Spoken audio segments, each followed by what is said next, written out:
That's Nick. And that's Joseph. And today we're here to talk about Osiris, the 12th film directed by William Kaufman, which Vertical Entertainment is releasing July 25th, 2025.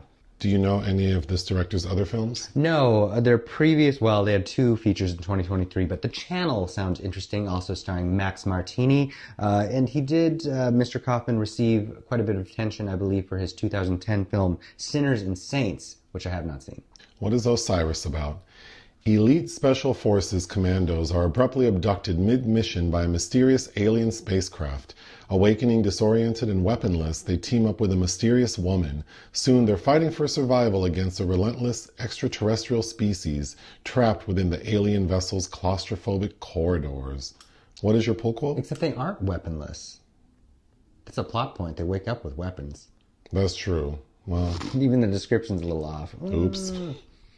What is your pull quote? A perfectly functional but ultimately soulless B-grade sci-fi flick poaching all its core ideas from iconic 80s classics, Osiris is clearly making innovative use of available resources, but sluggish pacing and cardboard characters will make you beg for cryosleep. Mine. Osiris has an intriguing premise, but ends up feeling like a second-rate mashup of Aliens and Predator, only stripped of character depth and suspense, leaving behind a parade of monotonous action sequences. Ultimately, it feels like something I'd stumble upon on the Sci-Fi Channel and most likely turn off. Oh, wow. Sorry to these people. It's obvious they put a lot of effort into this film. Getting into your feelings. Yeah. But yeah, I mean, it does feel like the inspiration it's pulling from, it doesn't live up to. Right. I mean, there's no way, if you're familiar with sci-fi cinema at all, that you're not going to think of Aliens or Predator. And then also the fact that we have Linda Hamilton on board, ex-wife of James Cameron, I guess getting to have her Aliens moment. I'm the one who chose this one because I saw the trailer, saw Linda Hamilton with a Russian accent, and I was intrigued. I was like, oh, well. I assumed this would be more fun than it is, but it's taking itself seriously. Well, because I always regret that we didn't review that one Linda Hamilton film from 2019. I forget the title. I think it's called Back in Action or something. The one where she has cornrows in the poster. Oh, that's right. Yeah. The story is very simple. It's what I read. This elite special forces group gets abducted by aliens. They wake up, and you're right, they're not weaponless. That's where the Predators vibe comes from, because we ultimately learned that the aliens gave them weapons, and basically they want to hunt them. But then we learn from this young woman, this young Russian woman. Ravi, played by Brianna Hildebrand, who's giving me 70s era Ali McGraw. Oh, so she's also on this spacecraft, and it's actually this group of commandos led by Max Martini. Kelly, which made me say this could be called Kelly's Zeros. He rescues her from whatever trap she's in, and then she explains to him that they're on this spacecraft, that these aliens are basically using them as food, livestock. Yeah. And then all of a sudden at the 56-minute mark, Linda Hamilton pops up, and she's that lady's mother. And just like that. And she's the one who explains that these alien creatures came, and I'll explain how they ended up at Earth, but they came and basically siphoned a bunch of like global military leaders to learn, like, I guess, the tactics of humans on Earth so that they could, I guess, invade Earth. And so Linda Hamilton's character is saying that Anya. She's saying that these aliens need to be stopped because soon they're going to send out a message to like wherever they come from that they can successfully invade Earth, and so send more people. How does she know that? The aliens can read minds. She has to stop them from emailing. They can read minds, but Linda Hamilton is saying that just like they can read our minds, when they do it, we get a glimpse into their minds. When you stare into the abyss, the abyss stares back into you. So the final act of the film is that this group of people are trying to destroy the command center, or the comm center.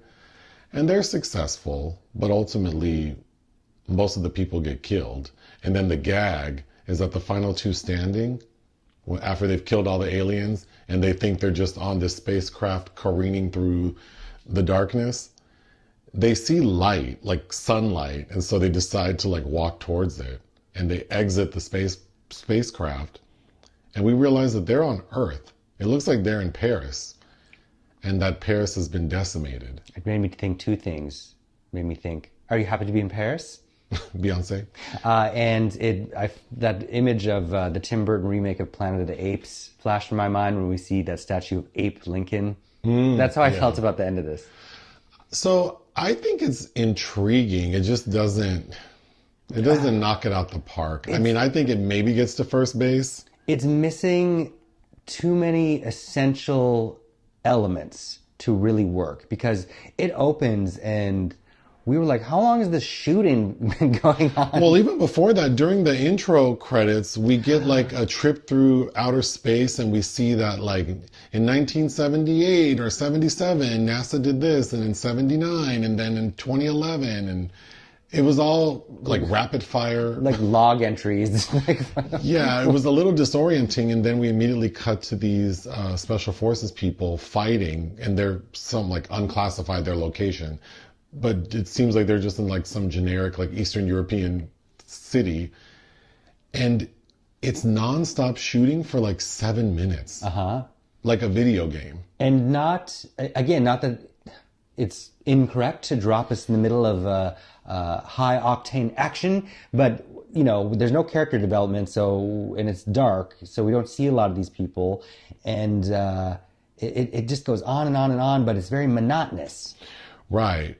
And then all of a sudden the sky turns red, a spaceship appears and sucks up these commandos. And then we see that they've been probed and examined, and then they wake up in these containers filled with amniotic fluid, and they have their weapons there.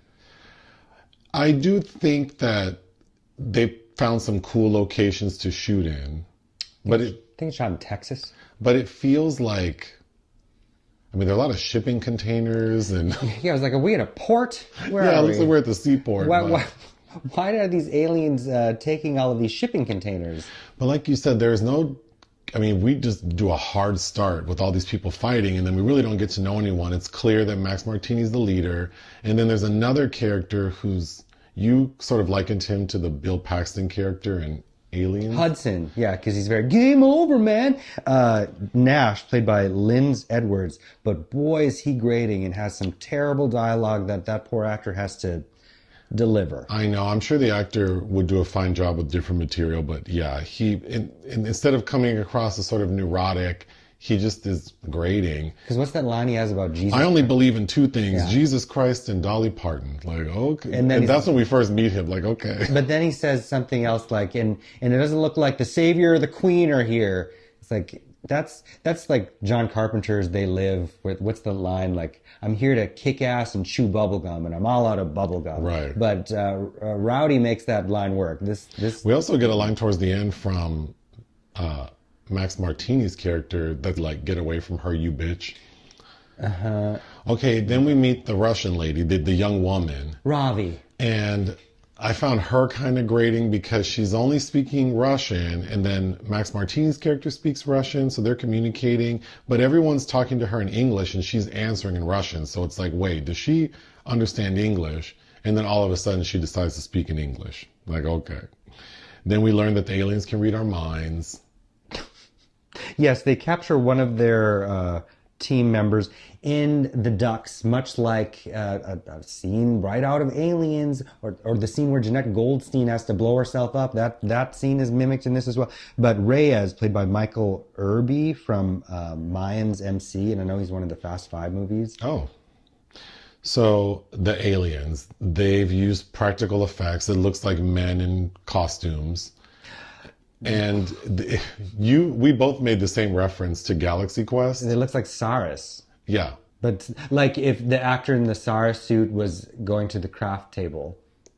Yeah, like when they're not shooting and just standing around. That's what these things remind me of. Because each time we see again though, there's some moments where I think the practical effects do work really well. I mean, I feel like a lot of effort went into that, and that should be acknowledged. But oftentimes when we're seeing these creatures, I kept thinking they looked dry. They needed to be more wet and mucusy. Well, and their mouths move in a way that feels not fluid. Right. Which took me out a little bit. Well, they have no lips. I don't know what's keeping anything in there, but Okay, so we get a scene with the Russian lady talking to Max Martini's character, asking a lot of questions, and then she seems to know a lot, and that's before we meet her mother. But when we meet Linda Hamilton, I think by the end, are we supposed to believe that she's an unreliable source of information? I wouldn't trust that woman. She seems crazy. Yeah. So I did kind of like that.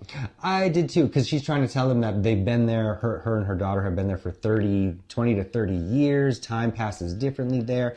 I mean, that's all just a big mind F. But Linda Hamilton, I will say, is amusing because her Russian accent isn't laughable. No. But it just feels like, why? So before they meet her, they decide that their first effort is going to be to lure out some of these aliens to kill them.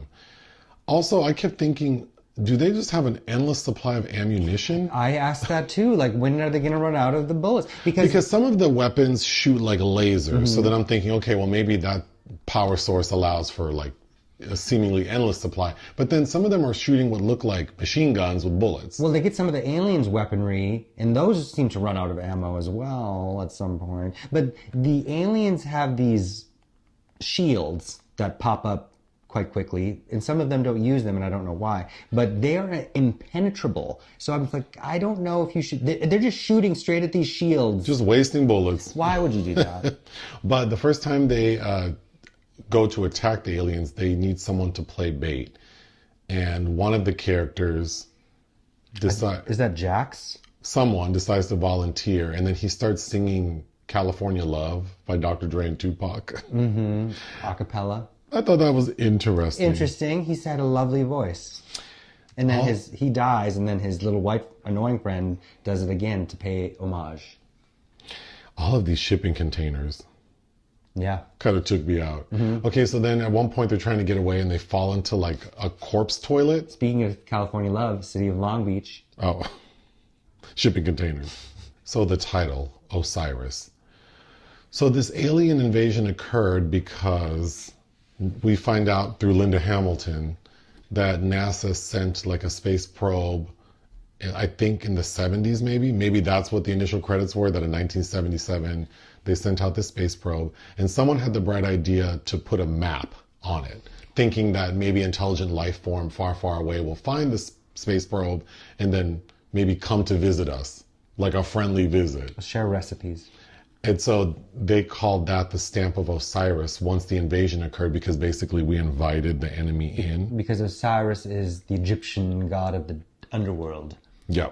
And that's also where we confirm, well, that her character confirms to the other characters that the aliens can read minds, which makes sense because a different character, one of the commandos, he gets one of the aliens' weapons and knows how to use it. Mm-hmm. And they're like, how did you know that? And he says, I don't know how I know that. Like in Avatar, they made the bond. But then, like Linda Hamilton says, when they connect with you to read your mind, you also read theirs. So that's how you know some of this stuff. I thought that was a really interesting... Again, yeah, there are interesting mechanisms baked into this plot, albeit kind of like, you threw a bunch of movies in a blender and this is kind of what you computed. But nothing is inherently interestingly drawn out.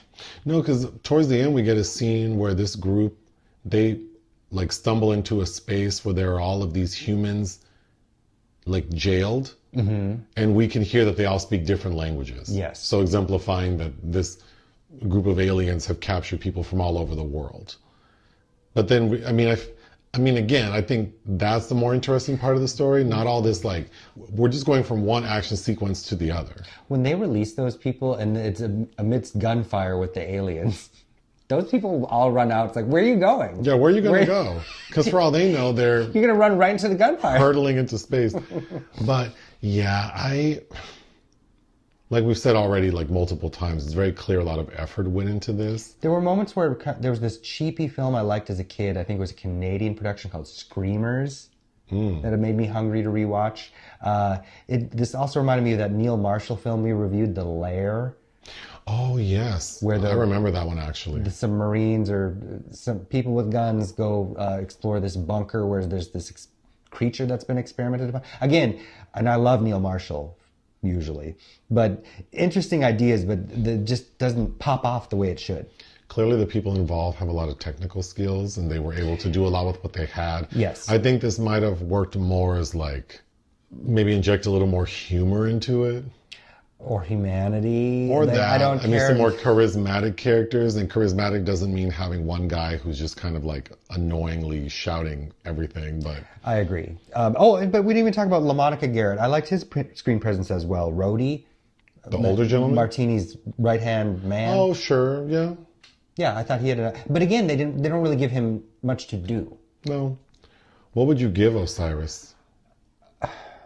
There were moments where I'm like, maybe 2.5, but I think it's a 2. It's a solid 2 for me. Yeah, I didn't care for this one. I would give it 2 out of 5. Join us on Patreon and listen to our podcast. Bye.